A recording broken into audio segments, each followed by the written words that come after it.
யாரு குதிரை பேரை நடத்தினது? அந்த குதிரை பேரை நடத்தினது யார் சொல்லுவா? லிஸ்ட் நான் சொல்றேன். பாஷ்யம் கம்பெனியுடைய ஓனர் புரோக்கர் வேலையை பார்த்தாப்ல. அடுத்தது ஓப்பனா சொல்லிடணும்ல யார் யாரெல்லாம் தலைவருக்கு எதிராக சூழ்ச்சி செஞ்சாங்கன்னு. பாஷ்யம் கம்பெனியுடைய ஓனர் ரியல் எஸ்டேட் வேலையை பார்க்காம ஆட்சி மாற்றத்துக்கு இங்க உட்காந்துக்கிட்டு கவர்னரோட சேர்ந்து உட்காந்துட்டு சேர்ந்தது ஒரு கம்பெனியோட நிறுவனர். அதோட சேர்ந்து திரு உதயநிதி அவர்கள், அதோட சேர்ந்து திரு இபிஎஸ் பழனிசாமி, முன்னாள் முதலமைச்சர் பழனிசாமி மகன் திரு மிதுன் அவர்கள். அதனாலதான் இந்த ஃபேக்ஷன் உடைஞ்சிச்சு. அதிமுக வெளியே வந்தாங்களே திரு சிவிஎஸ் சண்முகம் அண்ணன், புரட்சி தலைவி அவர்கள் எதற்காக கட்சியை உருவாக்கினார்? புரட்சி தலைவி அவர்கள் எதற்காக கட்சியை உருவாக்கினார்? இந்த திமுக சீய கட்சியை ஒழிக்க. ஆனா அப்படி உருவாக்கின கட்சியை திரு இபிஎஸ் ஐயா அவர்கள் திமுக ஸ்டாலினோட சேர்ந்துட்டு ஒரே ஒரு காரணம், தலைவர் விஜய் அவர்கள் முதலமைச்சரா வரக்கூடாது. எந்த கொள்கையும் கிடையாது, குறிக்கோளும் கிடையாது, கெட்ட மதசார்பற்ற கொள்கையா. இதை சொன்னது திரு பேபி அவர்கள், மார்க்சிஸ்ட் கம்யூனிஸ்டோட தலைவர்.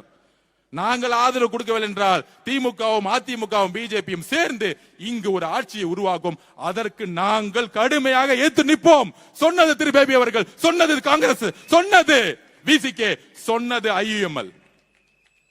எல்லா மதசார்பற்ற கொள்கைகளும் தலைவர் அவர்கள் 108 தொகுதி ஜெயிச்சா வந்தன. நினைச்சிருந்தா தோழர்களே அரசியலை உள்வாங்குங்கள். நினைச்சிருந்தா ஒரே போன் கால் டெல்லிக்கு போன் பண்ணி, ஒரே ஒரு போன் கால் இபிஎஸ் ஐயா போன் பண்ணி, உங்க 47 எம்எல்ஏ எனக்கு கொடுத்துருங்க, நான் முதலமைச்சர் ஆயிடுறேன், நம்ம பகிர்ந்துலாம் சொன்னா அவங்க ஓடி வந்திருப்பாங்களா? ஓடி வந்திருக்க மாட்டாங்களா? சொல்லுங்க. ஆனால் ஏன் 47 எம்எல்ஏ தூக்கி போட்டு தலைவர் ராகுல் காந்தி அவர்களுடன் 5 எம்எல்ஏ இணைந்தார்? எங்களுடைய தலைவர் 108 இருந்து 5 போச்சுன்னா 113 தானே. 47 முக்கியமா 105 முக்கியமா அப்படின்னு எங்களுடைய தலைவர் யோசிச்சிருந்தா, வெறும் பதவி அரசியல் பண அரசியலை நோக்கி இருந்தா, இபிஎஸ் மாதிரியோ இல்ல உங்க தந்தை மு.க. ஸ்டாலின் உதயநிதி மாதிரியே சிந்தித்திருந்தா 47 பேரை நோக்கி போயிருப்பாங்க. ஆனால் எங்களுடைய தலைவர் விஜய் அவர்கள் யோசித்து மதசார்பற்ற கொள்கையில், சமூக நீதி கொள்கையில் நான் உறுதியாக இருந்து இஸ்லாமிய சகோதரர்களும் கிறிஸ்தவ சகோதரர்களும் என்னை தேர்ந்தெடுத்தார்கள். நான் கொள்கையில் இருந்து விலக மாட்டேன். அந்த உறுதியான கொள்கையில் ஒரு கால் கொடுத்தாரு திரு ராகுல் காந்தி அவர்களுக்கு.